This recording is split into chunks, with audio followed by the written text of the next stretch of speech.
Hello, everyone. This is Mark Shmueli, and I'm your host of Living in the Promised Land, an immigrant rights podcast.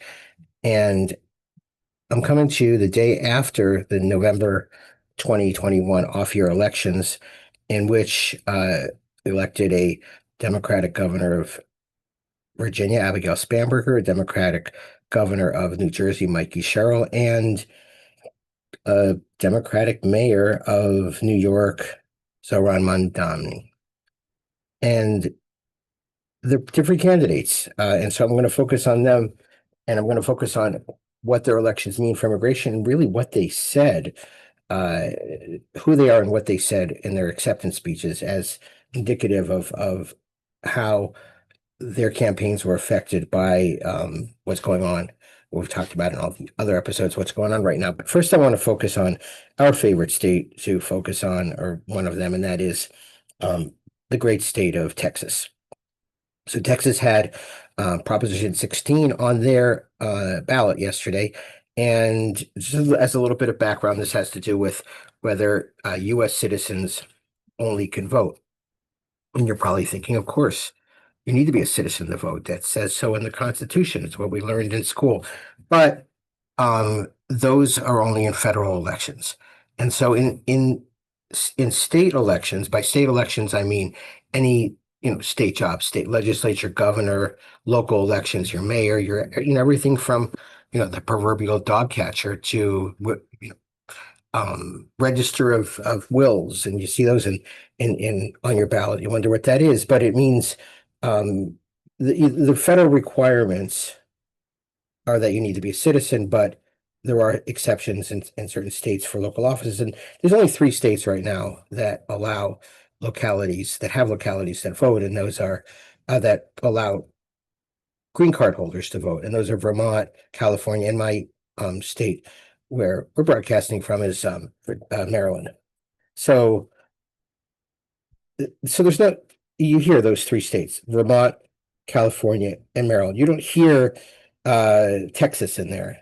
You don't hear Texas in there, but Texas has a law that says you can't do this locally on the books in the state, but a law can be changed by the legislature and the governor, which fictionally could happen. Not in most of our lifetimes would that happen, but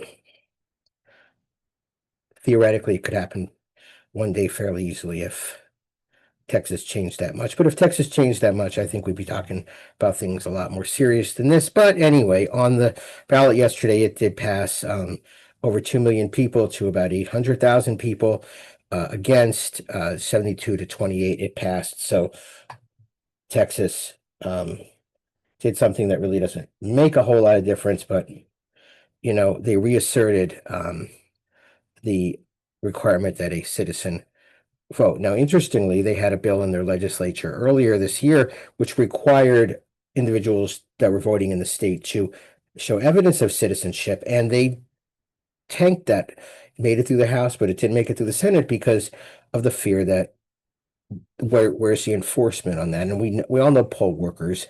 My parents were poll workers. We know that when you go to vote, a poll worker, they're looking up your name. There's your name. You check it. You sign it. At least in Maryland, that it's you. But if you start having to show, I think in some places you may need to show a driver's license, but if you have to show evidence of citizenship, well, not everybody travels all the time to have a passport. So they don't have a passport around. Then, not everybody has their birth certificate at the handy because we don't use it for a lot of things. Once we just don't. And so sometimes people might not have that. And so you're gonna have people showing up without it, and maybe they'll vote provisionally. And then is there a way to look it up? And then it's gonna be a mess. And then, they may look at an old birth certificate from a certain state or place or U.S. territory that might not look like something they're used to seeing. You were born in what was the U.S. Virgin Islands in 1952, and the question of were they in these places, sometimes people who were born there before a certain date might not be a citizen of the United States, might have had to do something else to get a citizenship of the United States, or it, it's not so easy. I'm telling you that it's not so easy. And so they So they decided that it would be too much to enforce it. And face it, if they messed up one time, they denied somebody the right to vote, and they were a citizen because they a document was confusing. And face it, a poll worker may not be trained to do that, not and to understand what the document means, might make a wrong decision, and boom, you got a big lawsuit, and the state has to defend it. So that was nixed, and interesting because it's the state that is suing on the deferred action for childhood arrivals on DACA and putting it in the court because DACA itself forced them to, they claimed, issue driver's licenses to people who were given that status. These are the kids who are brought into the United States, um, with their parents, who accompanied their parents across the border, and grew up here and didn't really have another country, and had a lot of sympathy. And so DACA was put out, and they never passed a law to give them permanent residency. So they were given driver's licenses and went to college here. And we've talked about that in Chrissy Getrich was on a couple weeks ago talking about her studies on DACA and what all of this means. So if you refer back to that episode to see how precarious situation they're in, and also you know Texas though is conscious of what these things cost. Put it that way. And we'll move on from Texas. We'll revisit Texas very soon. But I want to talk about two in some ways similar. I know a little bit more about Abigail Spanberger because Virginia is borders us, and they're and so but New Jersey is also not too far away. And so I'm going to talk about Mikey Sherill and Abigail Spanberger, both Democratic women who have military backgrounds and are and ran moderate to conservative um, campaigns. They were both in Congress, loved by Hakeem Jeffries. Very establishment conservative. And face it, if you're in New Jersey, I mean, if you're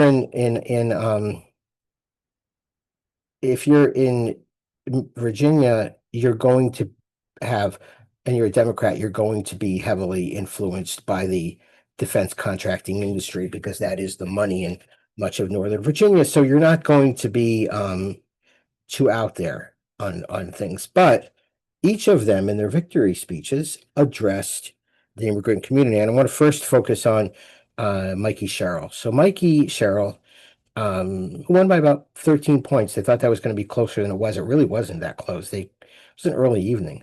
So Mikey said, "We know that no one in our great state is safe when our neighbors are targeted, ignoring the law and the Constitution." Now, that leaves a lot to be open. That could certainly mean, I mean, there have been elected officials in that state who were arrested for trying to enter ICE facilities. I believe the mayor of Newark was arrested for that. And a member of Congress, also from New Jersey, not Mikey Sherill, but she saw that and she had a little solidarity there. But it also means the immigrant communities.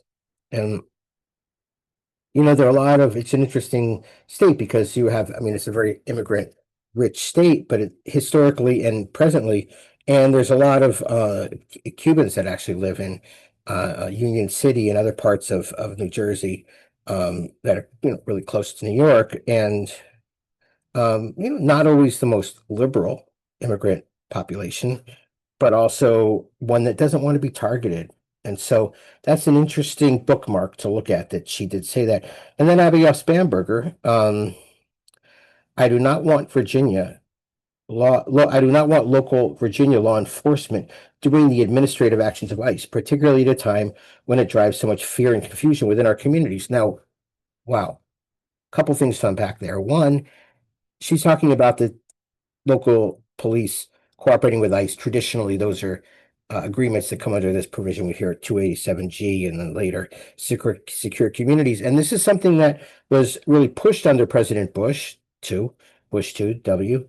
But then President Obama also pushed it because presidents they're going to favor their people, their executive, and they're executive agencies, and so both of them pushed it. And I know because at the time, around their transition in the few years into the Obama administration, I was working in Maryland on a commission where we recommended that local police not cooperate with ICE, meaning that if you're pulled over for a traffic violation, if you are yeah, if you're pulled over for a traffic violation, if you're pulled over for anything or you're like that, you're not going to be automatically reported to ICE, and your immigration status isn't going to be looked up, and the local police are not going to cooperate with ICE. And that's a good thing. Most normal police departments agree with that because their job is to fight crime in there, or to protect the community. You could say to fight crime is a trite expression, but to protect the community, and to and that requires trust. So we know that somebody who might have overstayed their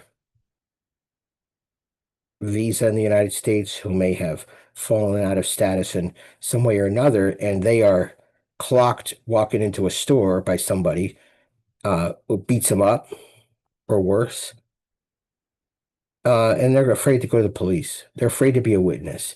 They're afraid to assist. So the fact that somebody overstayed their visa is not going to bother um, local police as much as having somebody who's committed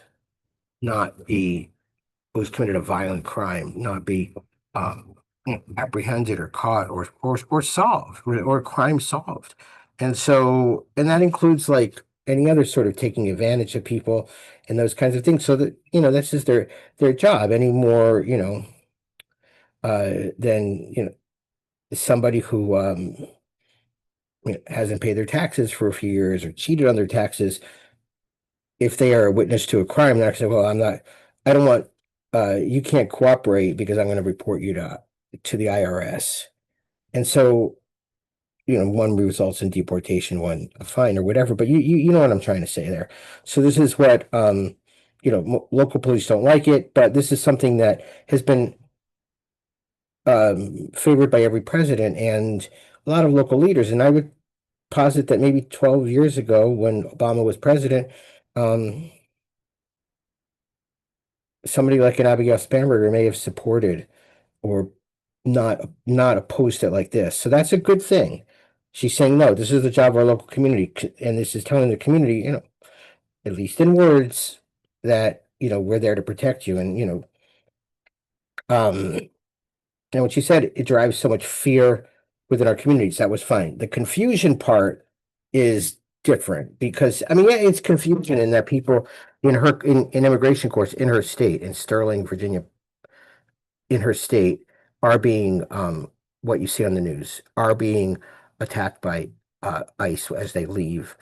And I do say attacked because we see families ripped apart, we see people thrown on the floor, and I'm going to say being attacked. It's on film, and treated horribly and sent to these horrific detention centers where they just kind of give up and leave often. And they're in the middle of their immigration proceedings. So it's a way to not only deny them their day in court, deny them the ability to stay here, deny them the ability to have the protection that our laws and international law can and should give them, but also just being treated horrifically.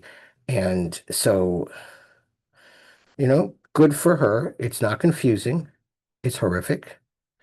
Um, but it's not confusing. So, get a couple of those caveats out. And I think Abigail Spanberger, okay, we're watching. That's not an awful thing so far. You're getting with the program and sort of okay. But we're going to look at somebody who I consider to be a real champion, a real person to celebrate, and a city to celebrate today. And that's the city that where my dad was born, the city where my grandparents immigrated to. And my dad was born there, and he was came back, left, came back to the United States, came back there, and grew up in the Bronx. And